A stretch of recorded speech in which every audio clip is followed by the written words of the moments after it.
Hey guys, welcome to the another episode of this series Master's Journey. And this is Naveen.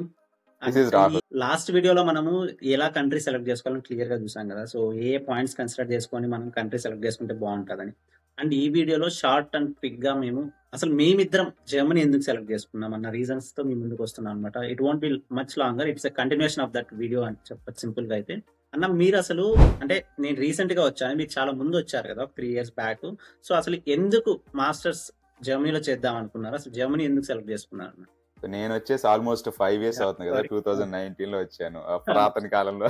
అప్పుడు BTech చేస్తుంటే ఇంకా. కానీ నా reasons అయితే మనం ప్రీవియస్ వీడియోలో డిస్కస్ చేసినట్టు ఆ పాయింట్స్ అన్ని నేను కన్సిడర్ చేశాను అనమాట. సో ఆ ఎక్స్పీరియన్స్ తోనే మంచి ఇన్ఫర్మేషన్ ఇవ్వగలిగాం మనం ప్రీవియస్ వీడియోలో. సో చూసినట్లయితే మన సెక్షన్స్ గా డివైడ్ చేసినట్టు నాకు 2 పర్స్పెక్టివ్స్ ఉన్నాయి. First education perspective and then second వచ్చేసేసి లైఫ్ పర్స్పెక్టివ్. సో ఎడ్యుకేషన్ వైపుగా చూసుకున్నట్లయితే నేను ఫస్ట్ చూసిన పాయింట్ క్వాలిటీ ఆఫ్ ఎడ్యుకేషన్ రా. ఇక్కడ నువ్వు చూసినట్టయితే యూనివర్సిటీస్ లో ఎడ్యుకేషన్ ఎంత టఫ్ గా ఉండిద్ది. టఫ్ గా ఉండడానికి మెయిన్ రీజన్ ఏంది? Because it has got very good quality. So అది నాకు మెయిన్ పాయింట్ అయిందనమాట. అట్లాగే నేను సెలెక్ట్ చేసుకున్న కోర్స్ ఎంబెడెడ్ సిస్టమ్స్, ఇక్కడ వండర్ఫుల్ ఆపర్చునిటీస్ ఉన్నాయి. ఎందుకంటే జర్మనీ రన్ అయ్యేదే ఎకానమీ, మన కార్ల ఎకానమీ మీద. కార్లు రన్ అయ్యేది ఈ రోజుల్లో సాఫ్ట్వేర్ మీద, automotive software engineers, embedded software engineers, వీళ్ళ మీద అనమాట. సో నేను సెలెక్ట్ చేసుకున్న కోర్స్ కి వరల్డ్ లోనే బెస్ట్ కంట్రీ ఏంటంటే జర్మనీ అనమాట మాస్టర్స్ చేయడానికి. సో అట్లాగే నేను జర్మనీ సెలెక్ట్ చేసుకున్నాను. Otherwise I could have gone to any other country రా. నాకు ఆ రోజున ఎక్స్పీరియన్స్ కి, సిజిపిఏకి ఎక్కడ కావాలన్నా అడ్మిట్ మంచి స్కాలర్షిప్స్ తో వచ్చి ఉండేది. సో అది మెయిన్ పాయింట్ ఉండే. దాని తర్వాత ఏంటంటే స్టడీ ఫీజు, అది మెయిన్ గానే కన్సిడర్ చేశాను నేను. అది కూడా సో ఏముంది, ఇక్కడ నేనేం పే చేయలేదు. నేను ఎంత 25,000 రూపాయలు పే చేశాను సెమిస్టర్ కి. దాంతో పాటు ఆ 25,000కి నేను 6 నెలలు ఒక సెమిస్టర్ లో ఆ స్టేట్, నేను చదువుకున్న స్టేట్ మొత్తం ఎక్కడ కావాలంటే అక్కడికి ట్రైన్స్ తీసుకొని, బస్సెస్ తీసుకొని తిరిగాను అనమాట ఫ్రీగా. సో అది కూడా ఒక ఇంపార్టెంట్ పాయింట్ గా కన్సిడర్ చేశాను. సో స్కాలర్షిప్స్ అని కానీ, చదువుకునేటప్పుడు ఇక్కడ జర్మనీ ఎన్నో స్కాలర్షిప్స్ ప్రొవైడ్ చేసేది. For example dot scholarship. నేను చదువుకునేటప్పుడు నాకు మాస్టర్స్ లో డాట్ స్కాలర్షిప్ కూడా వచ్చింది అనమాట. సో ఇవి కూడా మెయిన్ గా కన్సిడర్ చేశాను. సో ఇది అయిపోయిన తర్వాత బేసిక్ గా మెయిన్ కన్సిడర్ చేసిన ఇంకో పాయింట్ ఏంటంటే చదువుకున్నాను, అయిపోయింది. తర్వాత ఏంది? జాబ్ తెచ్చుకోవాలి కదా. తెచ్చుకోనీకి మనకి జాబ్ వెతుక్కోనికి ఎంత టైం ఇస్తున్నారు మాస్టర్స్ అయిపోయిన తర్వాత. అట్లాగే నేను సెలెక్ట్ చేసుకున్న నా స్పెషలైజేషన్ కి ఎంత మంచిగా ఉంది జాబ్ మార్కెట్. ఈ 2 పాయింట్స్ చాలా ఇంపార్టెంట్ గా కన్సిడర్ చేశాను. చూసుకున్నాను నేను, ప్రతి స్టాటిస్టిక్స్ చూసుకున్నాను, ఇండస్ట్రీ ఎలా పర్ఫార్మ్ చేస్తుంది చెక్ చేసుకున్నాను, అండ్ కంపేర్ చేసుకున్నా ఎంత టైం ప్రొవైడ్ చేస్తుంది జర్మనీ జాబ్ సర్చ్ కి కంపేర్ టు అదర్ కంట్రీస్ అనేసి. ఫర్ ఎగ్జాంపుల్ నేను నెదర్లాండ్స్ కూడా కన్సిడర్ చేశాను.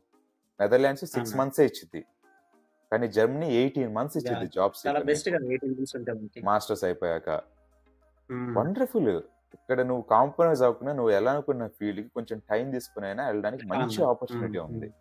సో అది నీట్ గా కన్సిడర్ చేశాను. అండ్ అట్లాగే నేను చెప్పినట్టు నా ఫీల్డ్ ఎంబెడెడ్ సిస్టమ్స్ కి మొత్తం స్టాటిస్టిక్స్ చూసుకున్నాను అనమాట. ఎలాగుంటున్నాయి కంపెనీలు, జాబ్స్ ఎలాగ ప్రొవైడ్ చేస్తున్నాయి, టాప్ కంపెనీస్ ఏంది, దానికి తగ్గట్టు నేను ఎలాగ ప్రిపేర్ అవ్వాలి, ఇవన్నీ ముందే తీసుకున్నాను మెయిన్ గా. సో ఇవన్నీ సాటిస్ఫై అయినాయి నాకు కంట్రీ. అందుకనేసి నేను ఆ రోజుల్లో జర్మనీ పేరు వినపడిన రోజుల్లో కూడా జర్మనీ సెలెక్ట్ చేసుకున్నాను అనమాట మాస్టర్ కి. సో ఇవి ఎడ్యుకేషనల్ గా చూసుకున్నాను రా.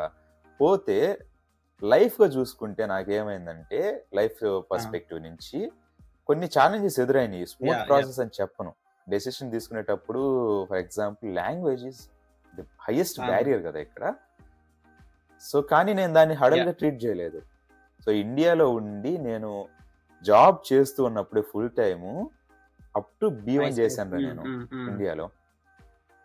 సో B1 నీట్ గా కంప్లీట్ చేసి ఇక్కడికి వచ్చాను. నాకు తెలుసు నేను ఆబ్వియస్లీ సాఫ్ట్వేర్ ఫీల్డ్ లో ఉన్నాను, నాకు ఉన్న స్కిల్ కి నాకు అవసరం ఉండదు లాంగ్వేజ్, అది క్లారిటీ ఉంది నాకు. బట్ కానీ ఎప్పుడు నేను మనీయో లేకపోతే జస్ట్ బయటికి వెళ్ళి ఉండాలనేది ఎప్పుడు కన్సిడర్ చేయాల. సో వ్యూవర్స్ మీరు కూడా చూస్తున్నారంటే మీకు అర్థమైంది మనం మాట్లాడిన విధానాన్ని బట్టి ఫస్ట్ 3-4 వీడియోస్ లో. ఎప్పుడు డబ్బులు అనేది మ్యాటర్ కాదు, డబ్బులతో పాటు చాలా థింగ్స్ ఉంటాయి. అదేంటంటే లైఫ్ ని ఎక్స్పీరియన్స్ చేయడము. సో అది ఎక్స్పీరియన్స్ చేయాలనుకున్నాను బేసిక్ గా నేను. బజపోతే ఇంకేముంటారా మిగతా అన్ని, మన కమ్యూనిటీ పర్లేదు. జర్మనీలో ఆల్రెడీ కమ్యూనిటీ కొంచెం కొంచెం డెవలప్ అవుతుంది ఇప్పుడు ఈ రోజుల్లో. అసలు ఇంకా కంప్లీట్ అవుతుంది చెప్పాలంటే బయట కంట్రీస్ తో. అంత కమ్యూనిటీ వచ్చేస్తుంది.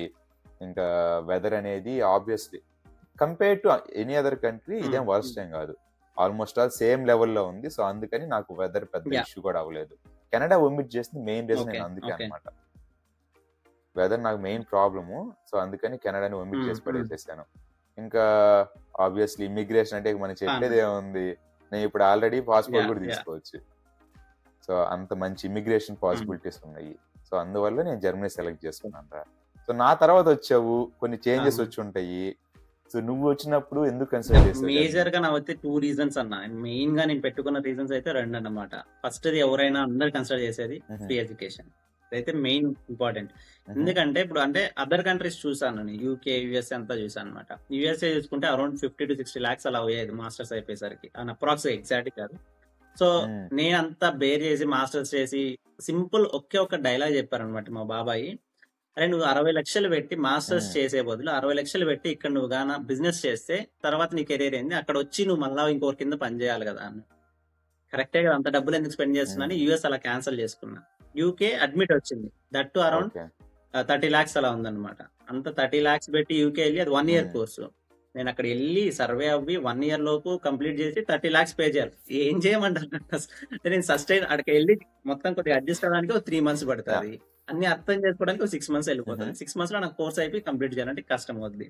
సో నెక్స్ట్ జర్మనీ చూసుకున్నా, ఫ్రీ ఎడ్యుకేషన్ ఉంది, మంచిగా ఉంది. అంటే నేను వెళ్ళాలనుకున్న ఫీల్డ్ ఆటోమోటివ్ సాఫ్ట్వేర్ కావచ్చు, అటానమస్ వెహికల్స్, రోబోటిక్స్, ఇది వెళ్ళాలనుకున్నాను. బికాస్ నేను మెకానికల్ బ్యాక్గ్రౌండ్ నుంచి ఇలా వచ్చా కాబట్టి ఇది వెళ్ళాలనుకున్నాను. అటానమస్ వెహికల్స్ కావచ్చు, ఆటోమోటివ్ కి అదర్ దెన్ జర్మనీ ఏ కంట్రీ ప్రిఫర్ చేస్తారన్న ఎవరైనా సరే. సో దట్ ఈస్ ఆ 2 మెయిన్ రీజన్ అనమాట. ఆ 2 మెయిన్ రీజన్లు పెట్టుకొని జర్మనీ చూస్ చేసుకున్నా. తర్వాత మీరు చెప్పినట్టుగా జర్మన్ లాంగ్వేజ్ అంటారా, నేను కూడా ప్రిపేర్ అయ్యి చదువుకోవాలా ముందుగానే అన్నట్టు. A1 ఫస్ట్ లెవెల్ చేశాను, అసలు ఆ బేసిక్ బట్ అంత ఎఫెక్టివ్ గా అయితే లేదనమాట. జస్ట్ ఏదో డే టు డే లైఫ్ కి సర్వే అవ్వడానికి, అంటే అసలు ఇబ్బంది పడకుండా ఎక్కడన్నా వెళ్ళిపోతే ఏం మాట్లాడకంటే ఇబ్బంది పడకూడదు అన్న పాయింట్ లో నేర్చుకున్నా కొద్దిగా, అంతే. ఆ లాంగ్వేజ్ ఎక్కడైనా వెళ్తే ఏదైనా అడిగి ఇన్ఫర్మేషన్ అక్కడి నుంచి బయట రావడానికి పాసిబిలిటీ ఉందన్నమాట. ఆ విధంగా నేర్చుకున్నదేమో. సో అది ఇబ్బంది లేదు లాంగ్వేజ్ పరంగా చూసుకున్నా. కానీ అండ్ క్వాలిటీ ఆఫ్ ఎడ్యుకేషన్ ఇంకొకటి కన్సిడర్ చేసుకుంటే, లైక్ ఆటోమోటివ్ కి ఇండస్ట్రీ ఎక్స్పీరియన్స్ మనకి ఎలా వస్తుంది, ఈవెన్ స్టూడెంట్ గా ఉన్నప్పుడు మనకి ఎక్స్పీరియన్స్ ఎలా రాబోతుంది, అండ్ టీచింగ్ మాడ్యూల్స్ కానీ ప్రొఫెసర్స్ యొక్క ఎక్స్పర్టైజ్ ఎలా ఉండబోతుంది, అవన్నీ చాలా మ్యాటర్ అవుతుంది నాకు. అంటే తెలిసిన వాళ్ళు ఉన్న వాళ్ళు, ఇక్కడ ఉన్న వాళ్ళు చాలా మంది అంతా. It's not that easy decision అనమాట మనం ఏది కంట్రీ సెలెక్ట్ చేసుకునేది. నేను మెయిన్ గా ఈ 2 పాయింట్లోనే చాలా అంటే చాలా సేమ్ క్వశ్చన్ తెలిసిన వాళ్ళని ప్రతి ఒక్కరిని అడిగా, గూగుల్లో కానీ యూట్యూబ్ లో కానీ, ఈవెన్ కన్సల్టెన్సీస్ ని నేను సింపుల్ చేసింది. It's not a good option అందరికి, బట్ నేను చేసింది ఏంటంటే అరౌండ్ 50 to 60 కన్సల్టెన్సీస్ కాల్ చేసా. కంట్రీని సెలెక్ట్ అవ్వలేదు, ఏ కంట్రీ సెలెక్ట్ చేసుకోవాలని జస్ట్ ఆన్సర్లు అడిగేసి అంతే. ఎవరిని కన్సల్టెన్సీ తీసుకోలేదు. నాకున్న ఏవేవో క్వశ్చన్లు ఉంటే ఆ క్వశ్చన్ ఆన్సర్లు అన్ని అడిగి తీసుకుని ఫైనల్ గా అందరూ పాజిటివ్ గా చెప్పడం వల్ల జర్మనీ సెలెక్ట్ చేసుకున్నా సింపుల్ గా అయితే. బట్ ఇక్కడికి వచ్చిన తర్వాత ఆల్ గుడ్, మంచిగా ఉంది. చెప్పినట్టుగా జాబ్ ఆపర్చునిటీస్ అవ్వచ్చు, అన్ని ఈజీగా ఉందన్నమాట. ఇవి మేజర్ గా కన్సిడర్ చేయాల్సిన నేనైతే 2 points. డెఫినెట్ గా. సో నువ్వు అన్నావు ఫ్రీ ఎడ్యుకేషన్ అని మెయిన్ గా చూసుకున్నాను అన్న అనేసి. సో మనం ప్రీవియస్ వీడియోలో చెప్పాము ఫ్రీ ఎడ్యుకేషన్ అంటే ఇటలీ కూడా ఇస్తుంది, అంతని వెళ్ళిపోతున్నారు చాలా మంది ఇటలీ. సో నాకు తెలిసి నువ్వు జస్ట్ ఎడ్యుకేషన్ మెయిన్ థింగ్ గా చెప్పావు, బట్ దాంతో పాటు జాబ్స్ కానీ ఇమిగ్రేషన్ పాసిబిలిటీస్ ఇవన్నీ 2 మెయిన్ చాలా ఇంపార్టెంట్. బట్ అవన్నీ ఇట్స్ నాట్ దట్ ఎగ్జాక్ట్ గా తీసుకోలేదు, చూసుకున్నా, ఒక రీసెర్చ్ చేసా, బట్ నెగ్లిజిబుల్ చెప్పొచ్చు సింపుల్ గా చెప్పాలంటే. ఇవి 2 చాలా important. Automotive Germany is best అన్నట్టు, అండ్ ఫ్రీ ఎడ్యుకేషన్ ఉంది అన్నట్టు. ఇటలీ అలా మెయిన్ గా ఆప్షన్ తీసుకోవడానికి జర్మనీ ఇది అలా. ఓకే, సో నీకు జాబ్స్ డెఫినెట్ గా మంచి ప్రాస్పెక్ట్స్ ఉన్నాయి కాబట్టి ఖచ్చితంగా నీకు మంచి ఆప్షన్ అనిపించింది. జస్ట్ ఎడ్యుకేషన్ ఒక్కటే ఫ్రీ అన్నట్టు నువ్వు రాలేదు. ఓకే, అది గుడ్ రా. ఎప్పుడైనా కానీ జస్ట్ ఎడ్యుకేషన్ ఫ్రీ అంటే ఇటలీ కూడా వెళ్ళిపోవచ్చు. అంత మాత్రాన అక్కడ మనం చూసినట్టయితే ఏమి అంత సాఫ్ట్వేర్ కి అట్లీస్ట్ కానీ లేదా లాంగ్వేజ్ వైజ్ గా కానీ అంత హడల్స్ ఉంటాయి మనకు తెలిసింది అది. But that's for another video అదనమాట. So thanks a lot guys. ఇది మా ఎక్స్పీరియన్స్ జర్మనీ సెలెక్ట్ చేసుకున్నాము ఎందుకనేది చెప్పడంలో. సో మీరు కూడా చెప్పండి, మీరు ఏ కంట్రీ సెలెక్ట్ చేసుకున్నారు, లేదా ఏ కంట్రీ సెలెక్ట్ చేసుకోబోతున్నారు మీ మాస్టర్స్ ఎడ్యుకేషన్ కి, అట్లాగే ఆ తర్వాత సెటిల్ అవ్వడానికి అనేది కామెంట్స్ లో. So thanks a lot and see you in the next one. And don't forget to follow Instagram and LinkedIn. And me journey మీరు ఏ ఫేజ్ లో ఉన్నారని కూడా డెఫినెట్లీ కమెంట్స్ లో చేయండి. సో దట్ మా వల్ల ఏదైనా హెల్ప్ అయితే హెల్ప్ చేస్తాం. Thank you. బాయ్. షూర్గా